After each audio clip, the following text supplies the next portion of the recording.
Hi there. Welcome inside the Midlife Pilot Podcast, a podcast all about learning to fly and aviation later in life. And this is episode 6 of the show. And tonight we're talking all about what do you do once you've earned your private pilot certificate. And it should be a good time. My name is Chris Moran, also known as the Midlife Pilot on YouTube. And my esteemed co-host from the southern-ish west, east, central, I don't know, the region near the country music capital of the world, Nashville, Tennessee, Brian Siskind. It's actually, hey, Chris, how's it going? It's actually Tornado Alley now, is I think what we call it. So, yet another one just went by the other day, the same path as the March 2020 tornado.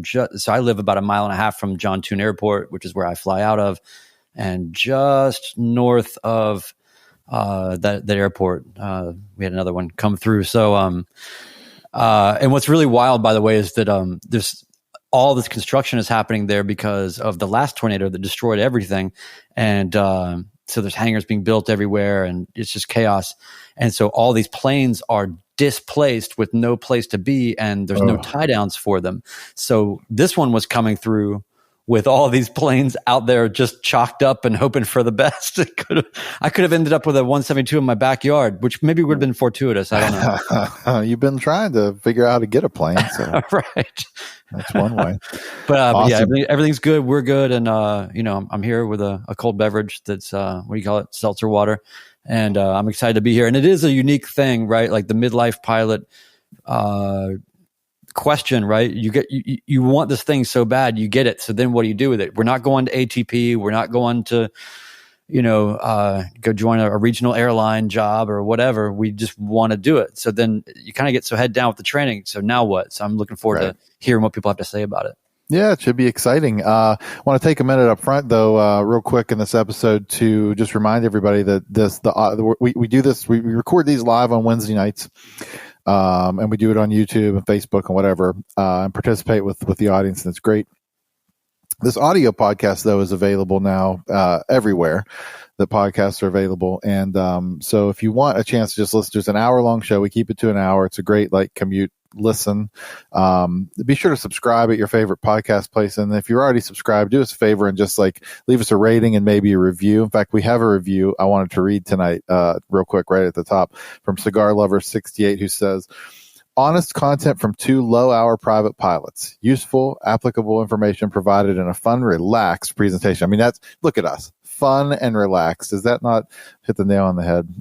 You'll always walk away from an episode with something helpful or encouraging. So thank you very much for that. It's very kind. It's exactly kind of what Brian and I talked about when we set out to do this, which was, it's not we're not teaching how to fly, and we're not instructing, and we're not experts in the field. We're just talking about our experiences in the hope that it's kind of what my YouTube channel has been from the beginning. Hopefully that the experiences that we're having are helpful and fun for others. So anyway, yeah, I thought that was kind of cool to see. What you're saying, Chris, is that you want to be a beacon of light.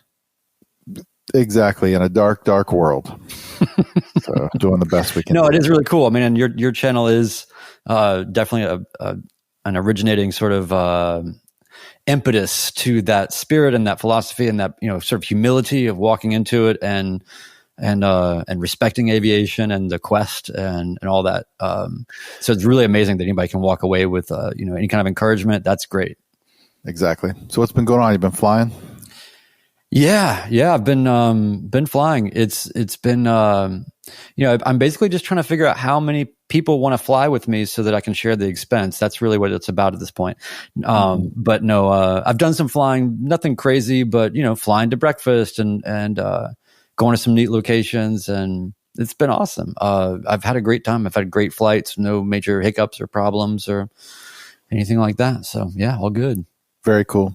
I actually, for once, I can report also that I have also been flying, which is an abnormality lately. I've actually flown both planes, and I want to mention to everybody real quick. I don't know if you remember, we have in our flying club that I run, we have 2 airplanes. We have the 235, Cherokee 235, which is my plane that I've been flying a lot. And we have a Cessna 172, which is kind of the OG of this club plane. Well, the 172 has been down out of service since September 13th. We hit some geese at the Fairmont Airport. There is a picture of it the night of the goose strike. Did some damage there to the right leading edge of the wing. Ended up being a pretty expensive repair, but the biggest problem wasn't the cost. The biggest problem was finding parts. Like, we ended up manufacturing a part to fix the skin of the leading edge. Anyway, the point is, it took a few months to get to that point. Well, this plane, I'm happy to report, I posted on Instagram yesterday, is officially out of the shop, back online. Another club member and I flew it yesterday for the first time in 3 months. We put 1.2 on it yesterday, just kind of making sure everything was still good and test flying it, and it flew fantastic. And now we're back at full strength. And I just checked. I got notifications on FlightAware a few minutes ago. Both of our club planes at night were out flying around here tonight with club members. So it is so awesome to be back at full strength in the club and have both of our planes flying. That has been 3 months worth of crazy. So wow. And that's kind of like the midlife pilot mascot plane, if you really think about it. It is. It's the OG. I mean, that's what started it all. Yeah. I mean, I've, don't take this personally, Chris, but when you started flying the Cherokee, I'm like, I can't relate to this. I don't know this is crazy. There's all this different stuff.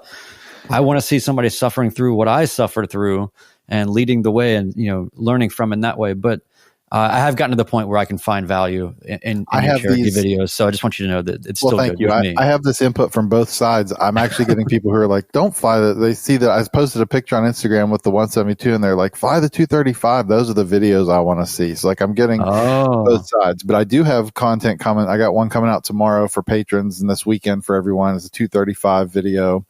And then we videoed the test flight last night in the 172. So including like the high speed taxis down the runway and the other stuff we did. So that one will be coming out in a week or so, which is kind of cool. That was a fun and slightly nerve wracking experience. I mean, it was just wing leading edge damage, but and that was easy to repair. It's not like that's not a moving part, right? I mean, that's pretty straightforward. More for me was the fact that it sat for 3 months. You know what I mean? Like all the other components, what I was worried about. So we did some big, full power ground work and then stayed around the airport, just kind of orbiting for a little, kind of like what you do when you're breaking in a new engine or an overhaul, just kind of making sure you're good before you head out. Did you wear any kind of helmet or extra safety equipment just to kind of lean into the occasion a little bit? I should have. Instead, I wore a ridiculous T-shirt. I can't wait for you to see it. It'll be in the video. And then also, I had a pack of mints and 2 bottles of water. That was the extra material that I took. Well, I mean, if you're going to go down, have fresh breath, right? That's what I always say. Sweet. So yeah, let's jump in. Want to? What? You've got your private certificate. Now what? It's a good question, I think, because you're right. You're working so hard to get there. I experienced that a little bit after my check ride. It was kind of like, now what do I do with it? I've been up with my instructor so much. Like I had regimented things that I was going to do to fly. I was going to the practice area. I was going to Clarksburg to work in the pattern. Like, what do you do with it once it's yours? You have the freedom. What do you do? Yeah. I mean, you definitely have, I think, tunnel vision because you're just, especially once you're getting into almost check ride, you just want to get it done and that's all you're thinking about. It's been interesting for me. I mean, I have a different set of possibilities than say you do. I mean, you have a flight club, planes at your disposal and all that.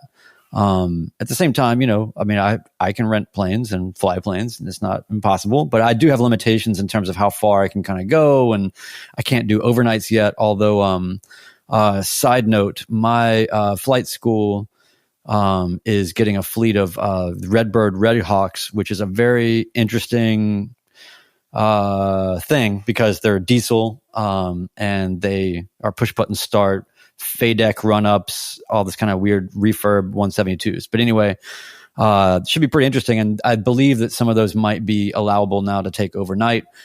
And so that really opens it up for me. I feel like, I actually ran into my instructor the other day and he was sort of, I wouldn't say he was saying anything negative, but he was kind of like, are you done with the airport hopping phase of post private pilot license acquisition kind of thing? He didn't say it in those words, but it was sort of like, kind of like, are you ready to go ahead and get your instrument or whatever? And we've talked a little bit about this, where it's like for me, not only am I sort of recovering financially and just trying to make sure I stay just constantly flying and not let anything atrophy and continue sort of growing within the constraints that I have, but it's also about,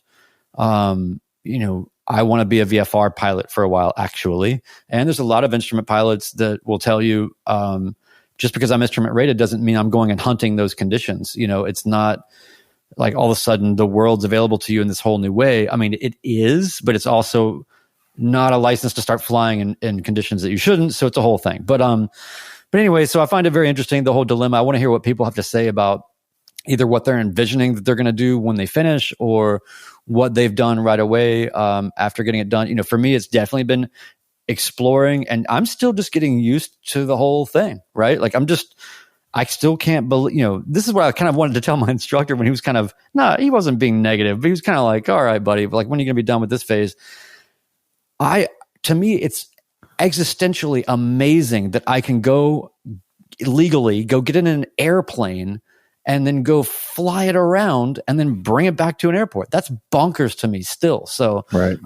So anyway, the smallest thrills are still really, really big for me. And, when I do get a rental long enough to be able to stop and go get lunch or breakfast, that's enough for me right now. And also just sharing it with friends, like we've talked about, when we talked about sort of flying with nervous passengers and all that kind of stuff you don't get training on. So, that's been a real focus for me, is learning how to fly different types of people around and acclimate them to the environment and just go through all, I learn something every time I fly.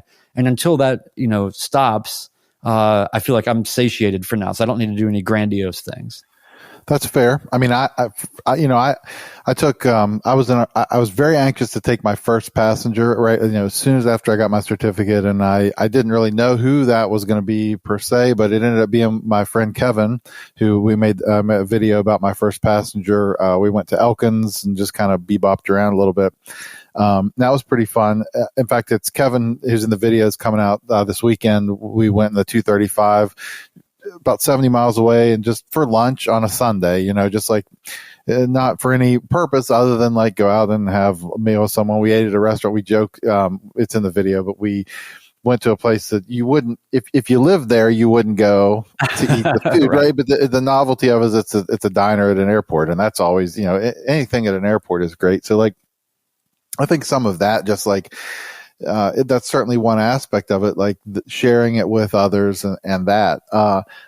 I've been trying to be, so like staying night current, like here's some weird things, like trying to find little missions within the private scope to continue to execute. Like if you're in the training mode and you don't want to give that up, which you never really do want to give that up, but like not everybody, I don't fly at night voluntarily. Like, I don't like the associated risk of it in a single engine airplane, but I want to be current in the event that I need to land after dark or that I have people with me or whatever. So I'm staying night current by going out, getting the landings that I need and that stuff after dark. I think that's a fun mission just to keep, that's one you've always got. You can keep on a calendar and, know when you've got to do that and just stay on it.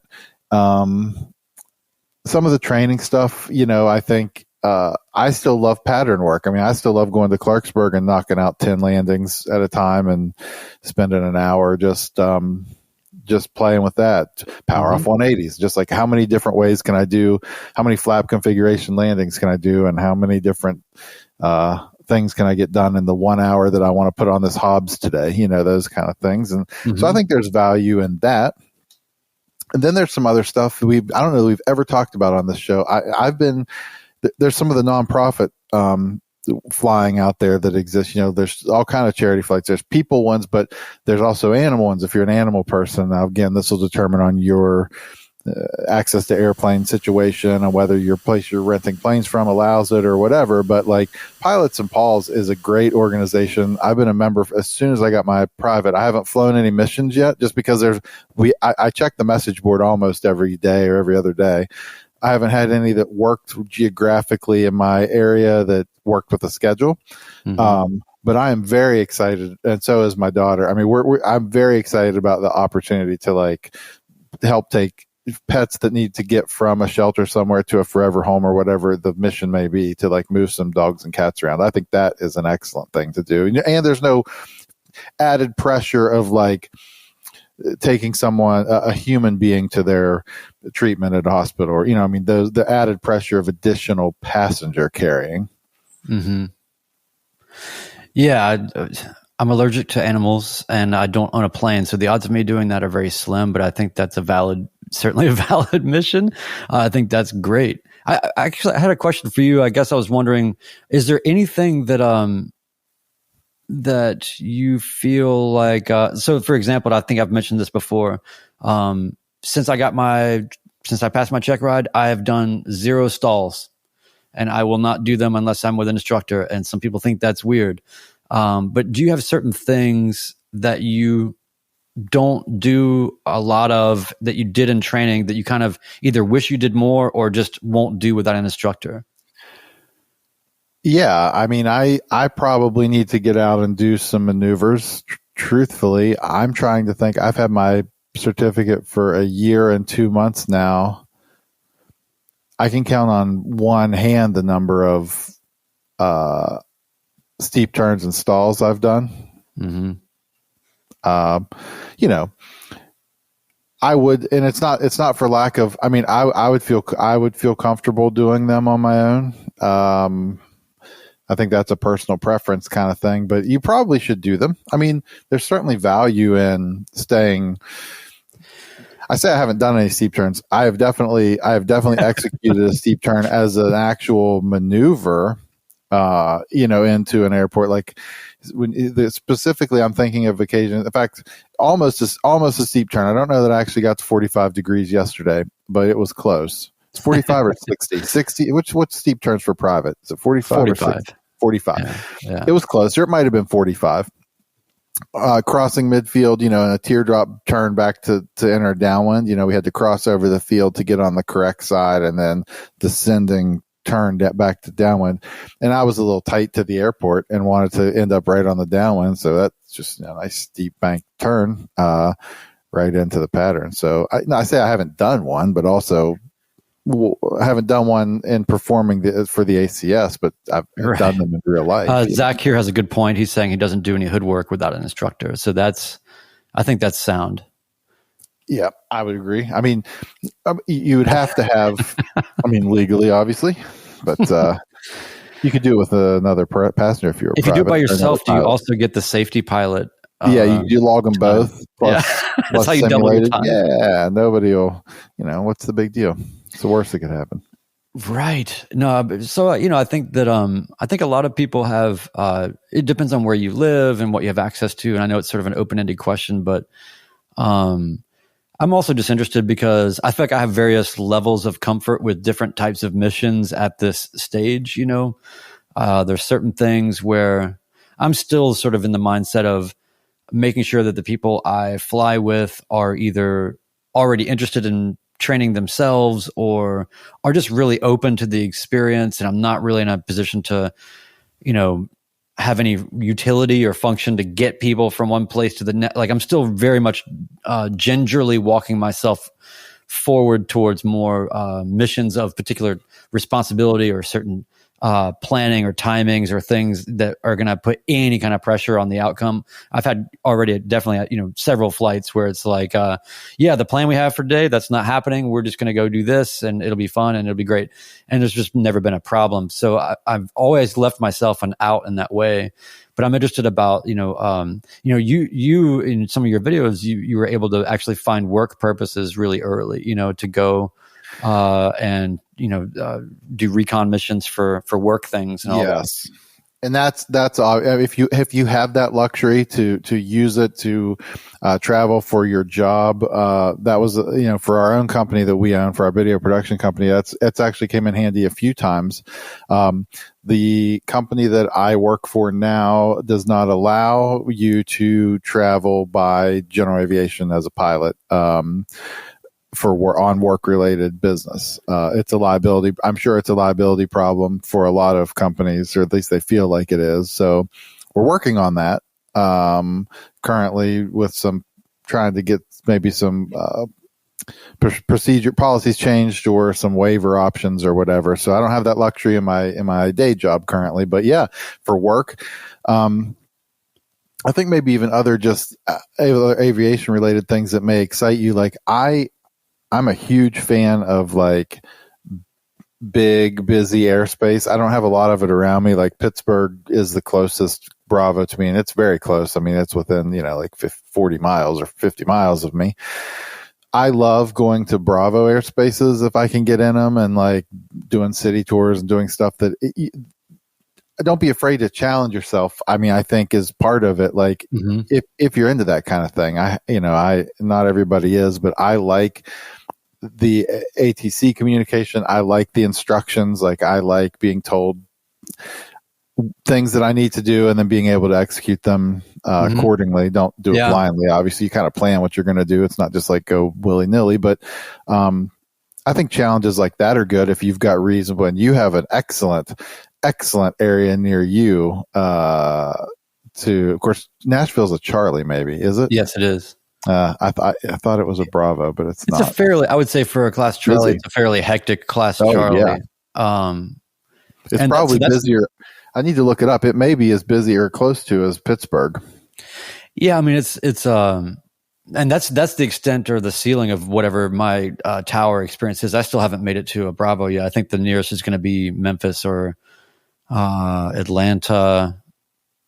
So I just haven't made it that far. I haven't had a reason to get into a Bravo yet, or the easy ability to train near one or anything like that. That's a weakness for sure. But I think that with all those things, I think once you've gone through enough of the rigor of training and then you kind of get out there on your own, I think that what happens is, even if you're not apprehensive, even if you're a little nervous about maybe something that's stretching a little bit beyond what you've done, you've already done so much of that so many times where you've already told yourself, I don't know how the hell I'm going to do this, or like, I don't know, how does this work or whatever. And then you just figure it out, and then you put yourself in the situation and then you figure it out. And ultimately with any kind of tower communications, it's always been a positive thing for me, where I'm not afraid to just, especially when I was a student pilot, just, hey, student pilot, explain it to me like I'm 5, Right. And, I'll probably still do that sometimes, but yeah, I mean, so, but you have that, again, like you have that sim background where you were doing a lot of, you were doing comms and sim work at the same time, right? That's one of my favorite. I give this tip to so many people who ask me about stuff early on in their training. Like, what can I be doing at home? Do I need a flight simulator? I cannot enough emphasize, subscribing, even if and you can do this, you can come in and out as much as you want. There's a service called Pilot Edge, pilotedge.net, that offers, they have set schedules. They have a staff of people. These are real human beings that offer air traffic control service to you on your flight simulator. So like they have a region that they run. You install a plugin for whether you use Microsoft or X-Plane or whatever your sim of choice is. And then you communicate with them, like literally with audio. They see you, you see them, they see your transponder codes and your altitudes. There's all kind of, in addition to you can just go as a VFR pilot or IFR if you're practicing for your instrument or whatever. You can go do pattern work at a tower and talk to them and get clearances and how to find. You see all the other traffic, other people who are there with you, like other humans, and you hear them. It is a real kind of immersive experience into it with less pressure. Now I say less pressure, and it is. They're legit though. Like you can mess up and they'll kind of teach you and help you through. But if it's just somebody trying to come in and like be a Yahoo and screw around, like they don't tolerate that. Like you've got to be in here it's like for the Leroy Jenkins thing. Exactly. Yeah. Leroy Jenkins. They won't tolerate nonsense. I mean, they're there for a serious purpose, but it was so incredibly helpful.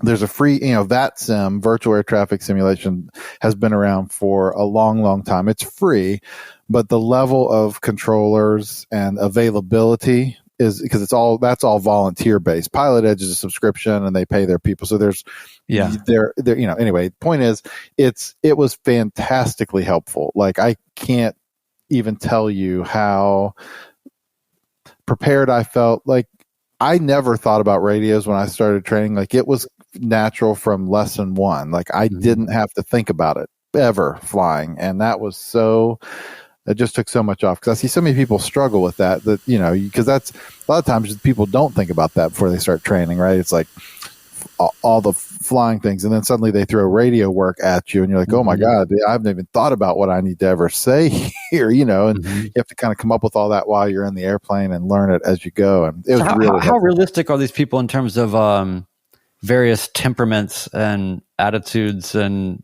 all that? Oh, I got in trouble on Pilot Edge more than once for just kind of stupid things that I did. I mean, the stakes are much lower, right? So it's a little easier to just miss something or not be paying super close attention. Plus, all your flight sim planes have autopilot, and you can just kind of like, you're taking calls and doing whatever else you're doing while you're like doing this.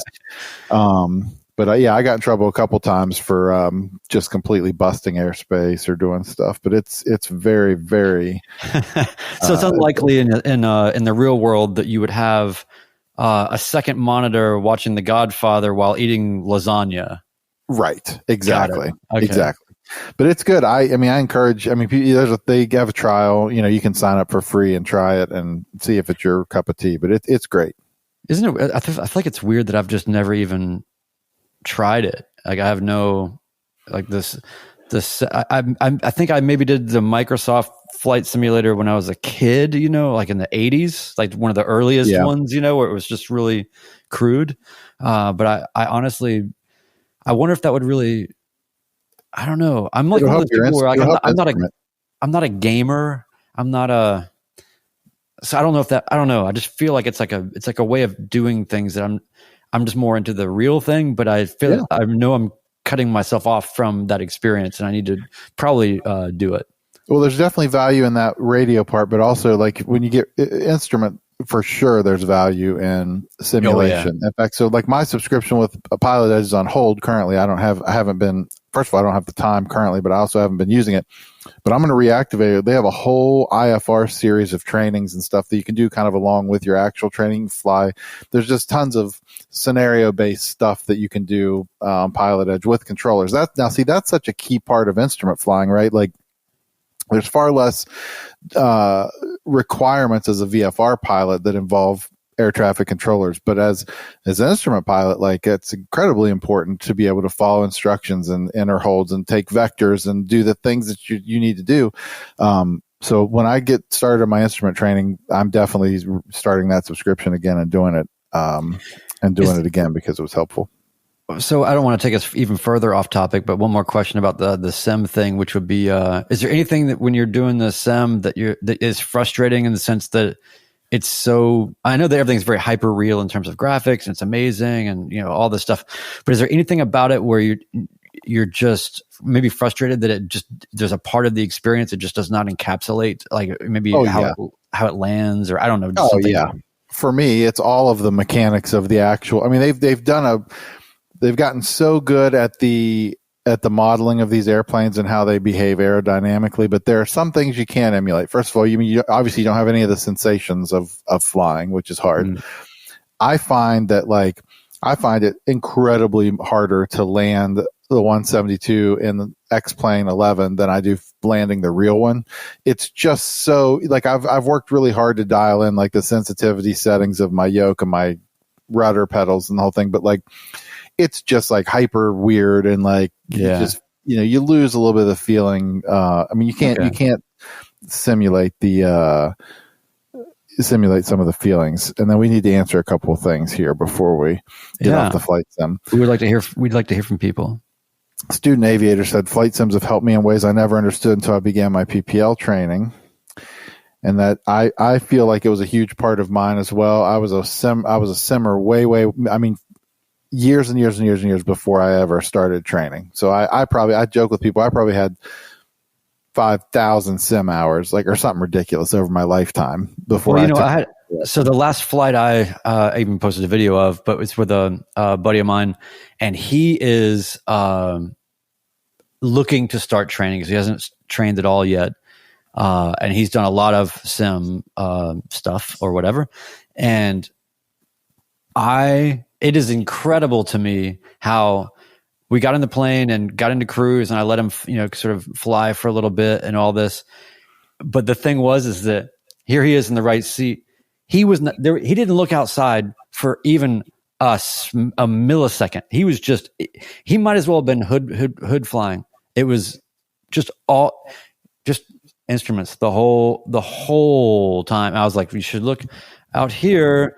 There's this whole thing, but in a good way, right? I mean, I wasn't being a jerk about it, but it was just sort of funny to me that my instinct as a not sim person, I think I had much less problem getting outside, dealing in, I don't know, reality versus I think people that can maybe come up with a lot of sim stuff, especially if they haven't started training yet and they haven't balanced out how to look at everything proportionally.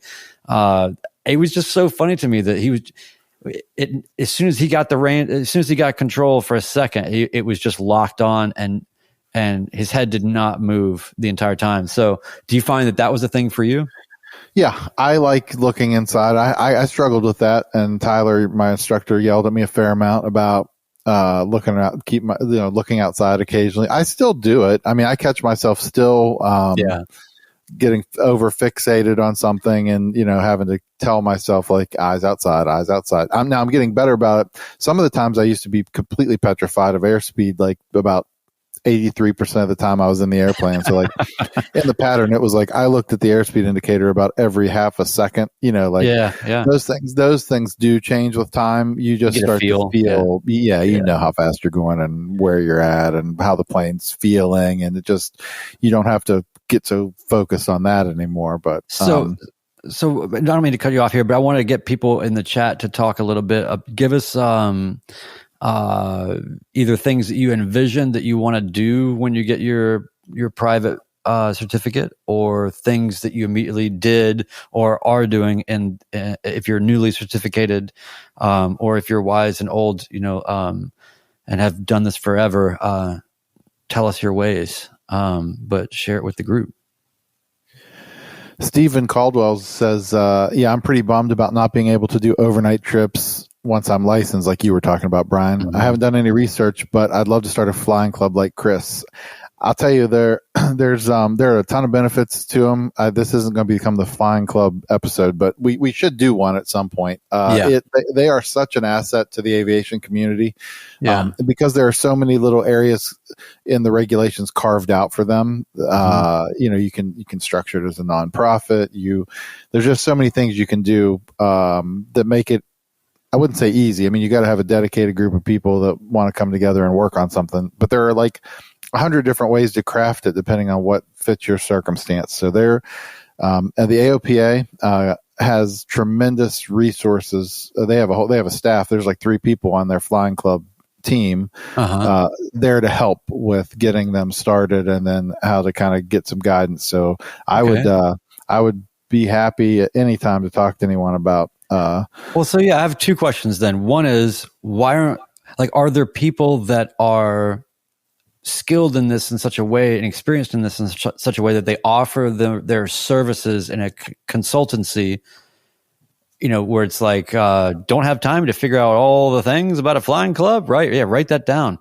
It just seems like that would be you could like, is there a way for you to sort of pencil yourself into some access or equity with all these various flying clubs that you actually engineer starting through these different kind of, to make it really streamlined and really procedural? Someone could be a consultant. I mean, you could certainly help people get them started. The issue comes, really, there is no legitimate way to operate one as for profit. There are all kind of reasons, legality reasons, why you cannot do that and still be recognized as a flying club. Now, that is not to say that there aren't any. In fact, someone sent me a podcast. I need to look up the name of this school again, or this club again. I forget. It's in Florida. This place is massive. They operate at like 10 different airports. They have a staff. Like, I don't know I'm not sure how they're getting around some of the regulations for operating as a club for profit. I mean, Florida.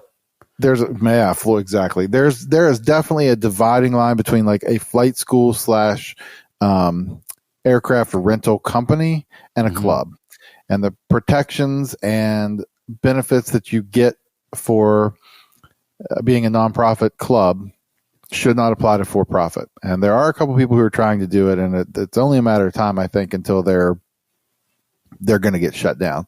So that's the first reason that most people don't put a ton of effort into like doing it, because like we have a club now that's almost 30 members, and there's a fair amount of money that comes in, but just it's all gone back out again. I mean, nobody's getting paid, there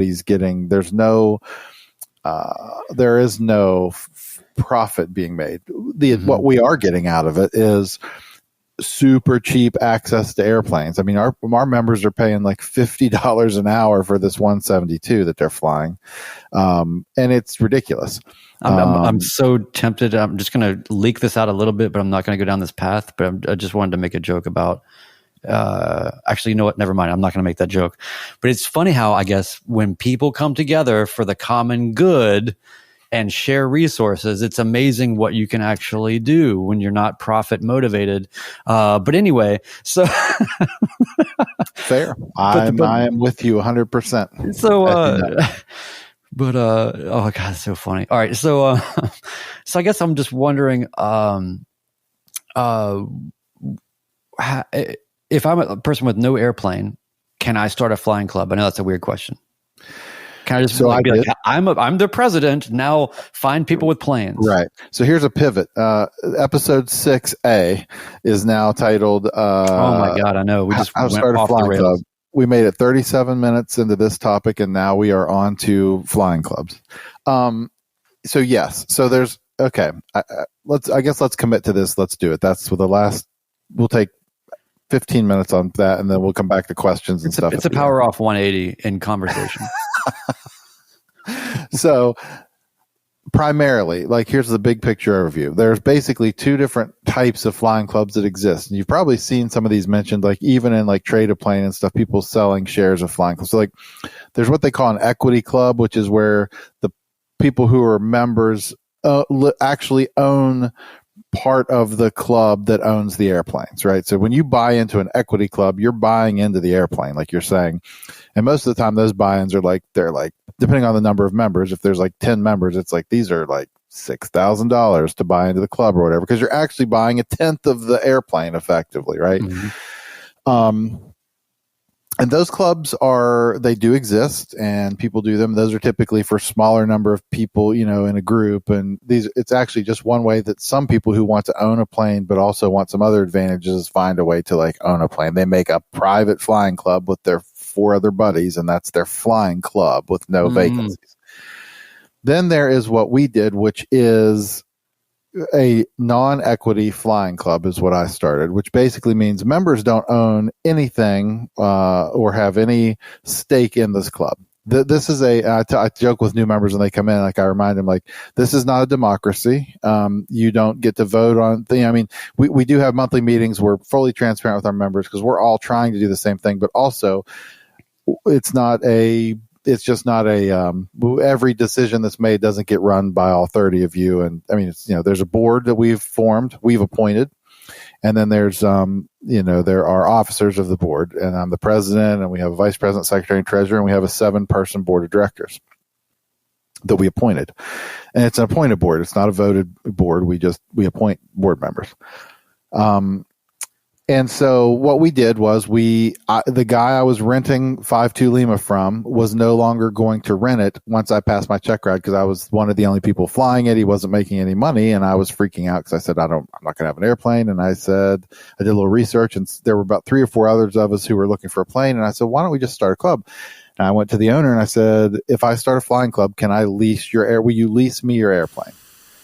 And he said, yeah, we'd love to see it fly, and I'd love to see a flying club here and see aviation successful. And so we were very fortunate that the first owners we approached were sympathetic to our cause and wanted to see us help us be successful out of the gate. So all that to say, we had a very favorable, we negotiated a very favorable lease agreement. Basically, we pay them a monthly fee plus X number of dollars per tachometer hour, because the way we structured our club is that the club is not responsible for capital expenses on the plane, meaning engine overhauls, paint jobs, anything that can the value concurs with the plane and that goes with the plane when the lease is over is their problem. Maintenance is our problem, though, as a club. Tires, oil changes, wear and tear items, inspections, those kind of things. Okay. Optional stuff. Right. Exactly. The low dollar affair stuff. So anyway, we lease this plane from him. Club members pay a buy-in. We call it an initiation fee for legal purposes. So they come in and pay us a fee, and it's north of $500. The principle behind that was when we started the club with 6 of us, it was because we needed startup capital. But then we kept it because it's helped us weed out people who are jokers. It's just kind of a way to say, like, you're going to make a commitment to this group, and that's how we know that you're serious. And so they buy in at that. Put a ring on it. Then our dues are $75 a month for members, and then the dry rate that I mentioned earlier for the 172, and I think our 235 currently is like $74 an hour or something dry. Oh my God. That's so cheap. It's amazing. And so it works out. The math works because we have structured deals with our partners, our own airplane owner partners that are fair. I mean, we're paying effectively 10% of the value of the airplane annually is what our lease payments are. And that's kind of a figure that's out there on the internet as kind of a standard for leasing back airplanes like that. And so we pay those dues. The club pays for insurance. Insurance is the single biggest expense the club has. You'll find that if you investigated it at all. There's only one carrier in the United States currently offering flying club insurance. And we just renewed ours this year. It went up, I think, 2% over last year, which we were actually very pleased. We thought it was going to be more than that. And it's a lot of money. We're paying for the insurance, paying for the inspections, which actually one dull geek had a question about. Do airplanes in your club fall under the commercial use requirements requiring a 100-hour inspection? The answer is no. We are not considered commercial use as a flying club. So unlike your flight school, these planes do not require 100-hour inspections. However, we decided we weren't comfortable certainly going annual either when we have airplanes that are flying 30 to 50 hours a month, depending on the season. And so, because can you imagine if you had a plane flying 40 hours a month, by the time it was a year, it'd be 480 hours, right, on the plane. That just seems ludicrous to not have it inspected. So we have decided as a club, it's 12 months or 200 hours. It'll never be more than 12 months or more than 200 hours between inspections for our planes. So that's the short of it. So that's kind of how we structured our plane. The other question people have all the time is like, you can't be a flight school. So how do you have all these student pilots taking lessons in your club? The allotment for flying clubs is you can have approved instructors who can teach members of your club. But if you're going to do that, you can't prevent people from bringing their own instructors. In other words, you have to approve them. Instructors, you can't limit who can give instruction, or then you do start to fall into some of the gray areas of needing 100-hour inspections and operating as a commercial flight school. So. Wait, so that part's confusing to me, or I didn't understand. So you're saying that the student must be a member of the club, but the instructor cannot be? Can be, doesn't have to be. What the rule is there to protect us from operating as a covert flight school without having the rules. In other words, if we were only allowed instruction from Jim, we're effectively paying Jim as a flight instructor. But if a member C comes in with wanting to learn to fly but knows an instructor that wants to teach, or any other instructor wants to teach, we have to allow, or at least be open to that, to looking at that. So there's some gray areas with instruction, but the point is, we can't publish I can't publish rates. I can't offer instruction rates to our members. Like, they have to work that out with instructors who are familiar with the club. But absolutely, people who fly the airplane or are going to take lessons in them have to be fully fledged, full paying members of the club. Do you get a T-shirt? We have not done any attire yet. Oh, we are having a Christmas party. You pay $75 a month and don't get a T-shirt? Chick-fil-A at the Christmas party on Thursday night. I haven't even told the people who are coming yet, but there's nuggets. Hey, you know what? It's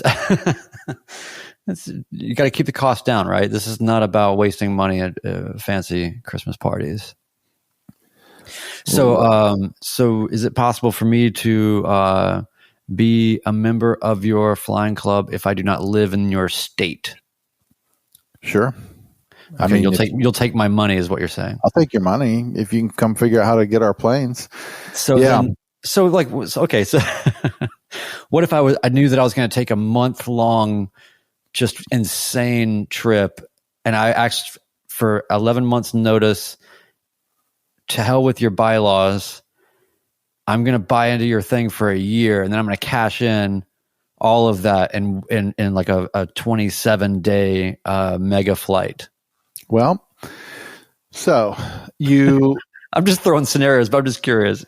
I can give you the scenario. So you lose the buy-in. It doesn't apply to any flight time. So that's just cash to the club. So that doesn't get you anything. Okay. Nor do your $75 a month dues, other than give you access to pay us money for the hours that you want to use the plane. Right. Our rules say if you're going to be gone on an overnight, for every overnight that you have the plane out, you'll be charged, whether you flew them or not, you'll be charged a minimum of, on one of our planes it's 2 hours and the other it's 3 hours per overnight that the plane is gone. So if you take a trip that is 6 hours of total flight time, but you're gone 3 days, what you're really going to get billed is 9 hours of that plane. You know what I'm saying? So there's a minimum overnight fee, and that's just simply to keep people from taking the plane for 3 weeks and then coming back and I've only had that plane fly like 4 hours over a 3-week period. Like, that's a problem. Okay, so I can't take the plane forever and not fly it and not have to pay for it, and I don't get a T-shirt. And see, it's not looking as good now, is it? It's not. It's just, I don't know if this is cut out for me.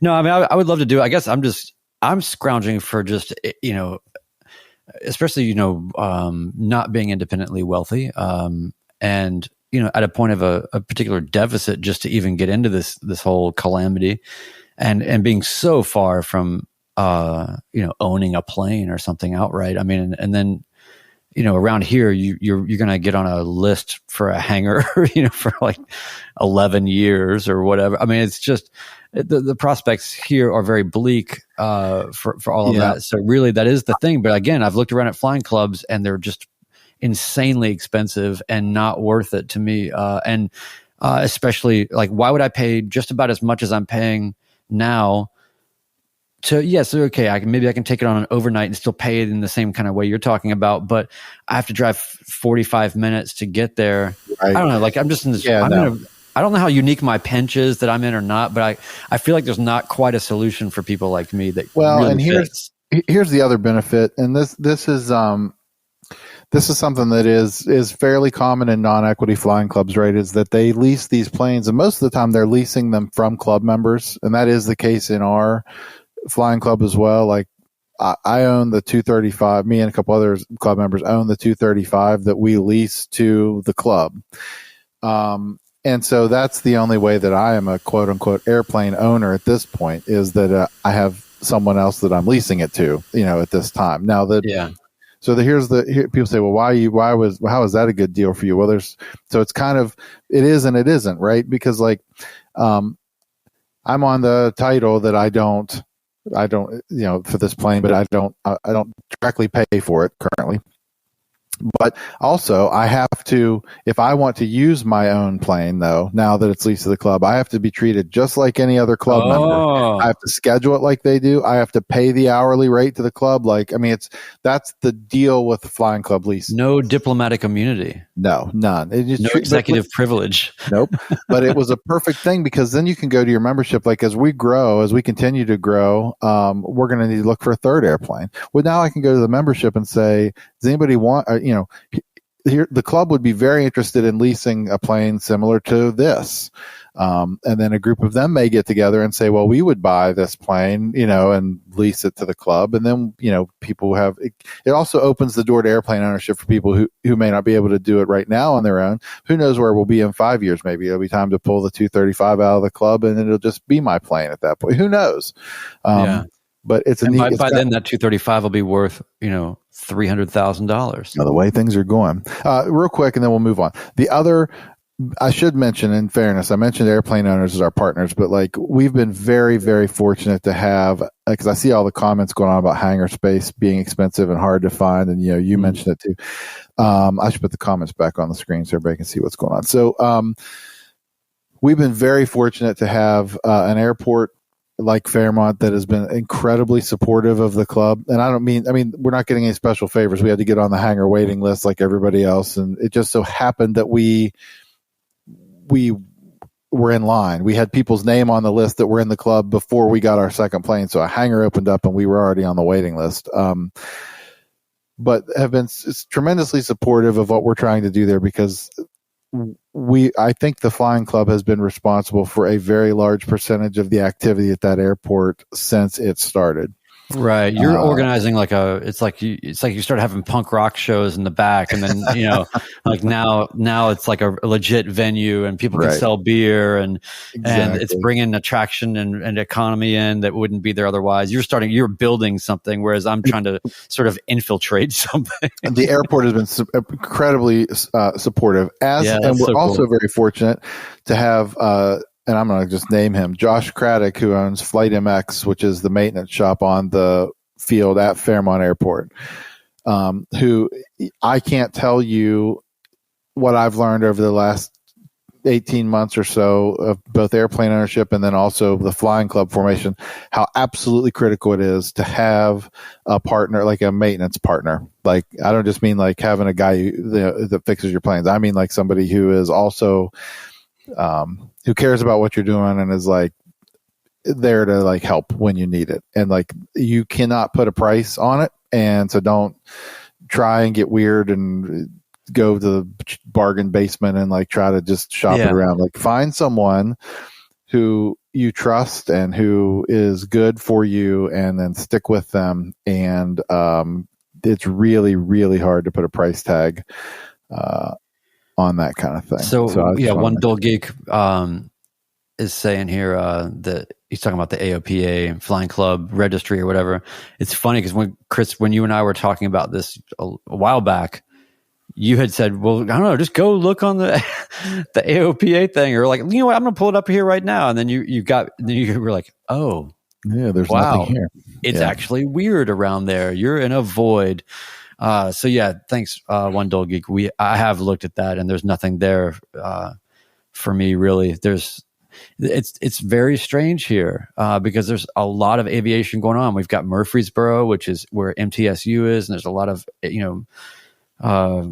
aviation college level type things going on over there. And then you've got John Tune Airport here, which is a pretty darn busy airport. B&A right here, pretty darn busy airport, and a lot of these tertiary kind of surrounding airports. But man, it's just like, I don't know. I'm not sure what the deal is. By the way, this has nothing to do with anything. And we'll get to Steven's thing here real quick. But Chris, I just wanted to tell you something. My last flight, for the first time, I got recognized over the radio by another pilot. And I didn't ever stop repeating to my wife, did you hear that guy recognized me? It is fun. It was such a cool thing. There's like these little sort of miniature rites of passage through the whole process. And I felt like somebody. I feel like That's awesome. somebody, Chris.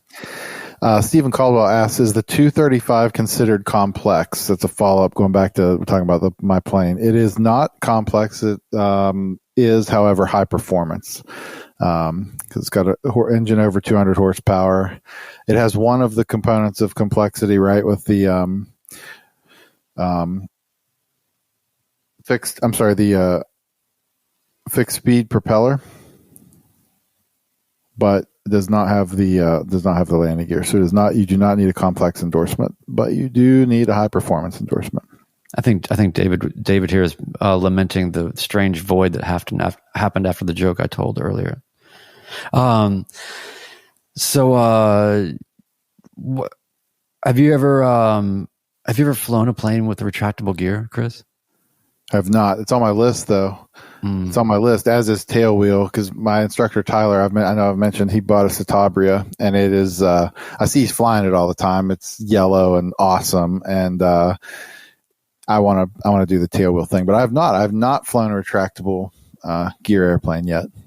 Yeah, I'm still contemplating getting a complex rating and flying the Aero that's available to me, and that is available for longer trips and all that.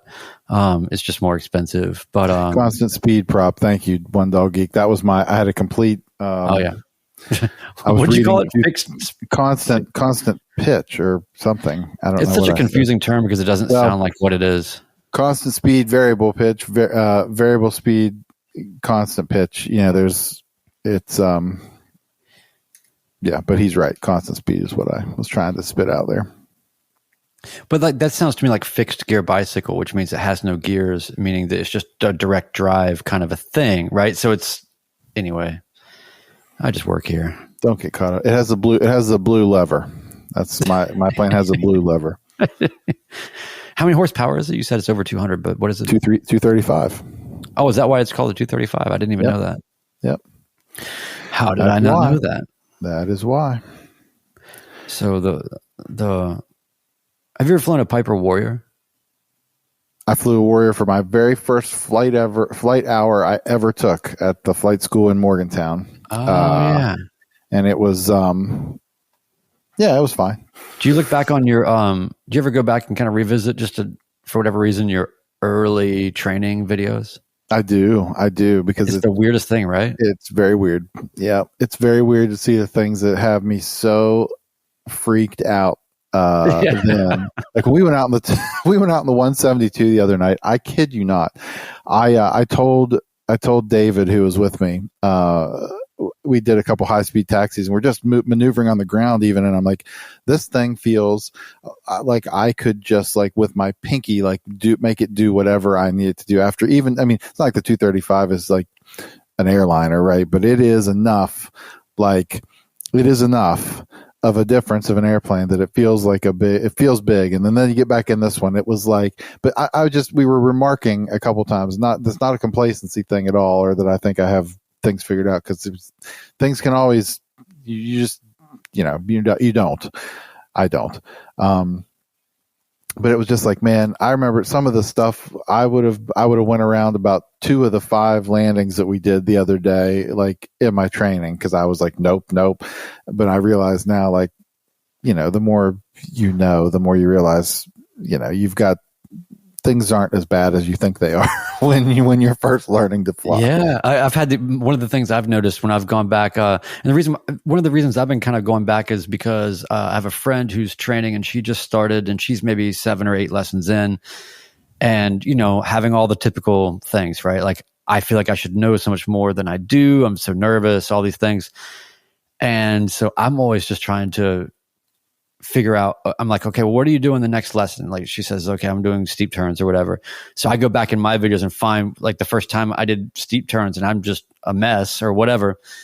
And I send her those videos. But one of the things that I noticed is that back then the airport that I fly out of was non-towered, and how my situational awareness was just like, even on my solo, I can't believe I thought that I had some kind of mental picture of what was really going on, but I'm realizing I didn't even really understand what that guy said, or this guy, that plane like I see myself and I'm like, you should probably do a 360 and space yourself or what. Like, I just didn't understand the speeds of planes and just all those little nuances. Right. And it's kind of almost, it's like, imagine if you could go back and watch video of yourself learning how to ride a bike and you just, you're like, it's a little bit frightening.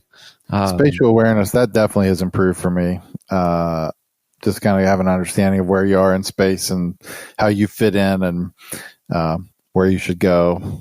I still occasionally have to really think, this is embarrassing, I really have to look twice before I like call up a tower to report my position to make sure that I am where I am going to say that I am. Like I've caught myself even in recent videos, like leaving Clarksburg. Clarksburg is about, 8 miles south of the Fairmont Airport or whatever it is, 10 miles south. I don't know. But I will still tell Clarksburg Tower, I'm going to depart the area southbound when I'm going back to Fairmont. No, I'm not. I'm departing northbound because Clarksburg is south of me, but I'll just say that for some reason. Or, like I'll have to do a double take just to make sure that I'm telling the tower I'm like 12 miles east with whatever. Like I got to really, I have to just make sure of where I've been with some people who just like are like a human compass who just continuously know their position like to everything. And I'm not one of those people. I have to think about it. Yeah. My instructor, we get so frustrated with me. Like, you can't see that, or what, like there's that tower right there. Like, you don't see that thing right there. I'm like, no, I'm sorry. Like I don't, my eyes don't work. There's all that sort of skill that, actually what I do is I fudge intentionally now my location to be slightly different than what it is to get preferential treatment to land. Right. So but it's like, if I'm west, if I'm just even a little bit northwest, I'll just go ahead and say that I'm northwest so that I get a direct base, or straight in, as opposed to entering on the 45. And, I'm just saying, you learn these things. That's right. Yeah. Awesome. Well, all right. Good job. That was it was good talking with everybody tonight. We're going to stick on this 2-week schedule. However, we are going to take a week off between Christmas and New Year's. And we'll be back on whatever that is, January 5th, I think, is the week between. And we'll record our next episode on then. And I see that you have prepared tonight, as I've been asking for repeatedly, to play us out tonight. Thanks, everybody. Yeah, thanks, everybody. By the way, just my New Year's, my goal between now and New Year's is to reach. I'm at 96 hours, and I'm trying to get to 100 hours. So you fly, I have no question you'll get there. We'll see. We'll see how the weather does. But thanks everybody for all the input. And let me see. I don't even know if I can hear this. Can you hear this? No, I can. Oh, here we'll do Blade Runner.